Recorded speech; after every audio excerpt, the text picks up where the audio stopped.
আসসালামু আলাইকুম। আশা করি সবাই ভালো আছেন।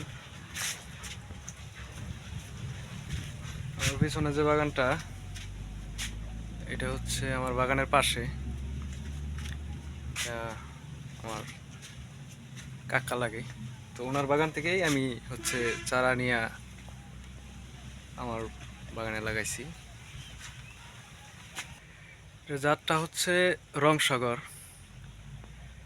তো এই বাগানে কাদি অলরেডি বিক্রি করা শেষ, কিছু কাদি আছে, একটু দেখাই।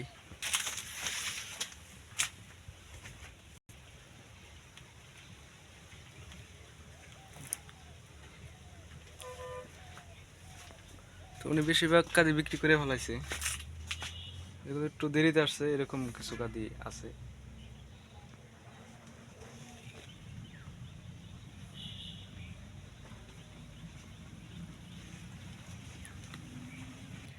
উনি বিক্রি করার পরে মানে আবার দ্বিতীয়বার রেখে দিছে, মানে মুড়ি কলা যেটা বলে। তো রাখার পরে এই অবস্থা। যে কাদি আসছে আবার চারা রেখে দেওয়া হয়েছে, মানে এই কাদিটা কাটার পরে আবার এই চারাটা মানে রেখে দেওয়া হবে। আরেকটা কাদি দেখাই।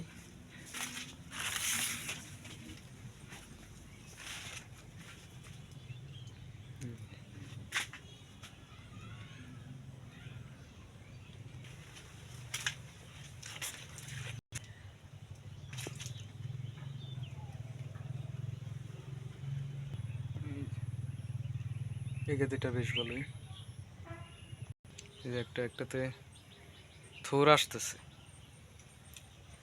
তো সাগর কলা দ্বিতীয়বার রাখা যায়, দ্বিতীয়বার রাখলে আরও ভালো হয়, সঠিকভাবে যত্ন করলে মানে কাদি ভালো হয় আর কি। সাগর কলায় মানে অনেক জাত থাকে, জি9, রংসাগর। এটা মূলত হচ্ছে রংসাগর। এটা হচ্ছে আমার বাগানের পাশেই। তো আমার বাগানে গিয়ে দেখি চারাগুলো কেমন হয়েছে। তো বন্ধুরা, এটা হচ্ছে আমার বাগান, এতটুকু হয়েছে চারা।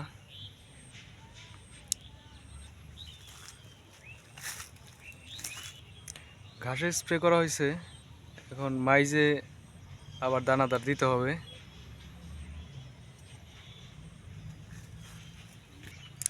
তো ওই দিন এক ভাই জিজ্ঞেস করতেছিল আর কি, মানে রোপণের নিয়মটা কি।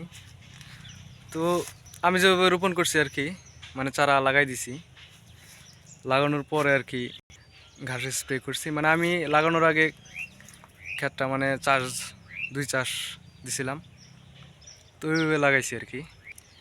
তো বন্ধুরা, সবাই ভালো থাকবেন, দোয়া রাখবেন। আসসালামু আলাইকুম।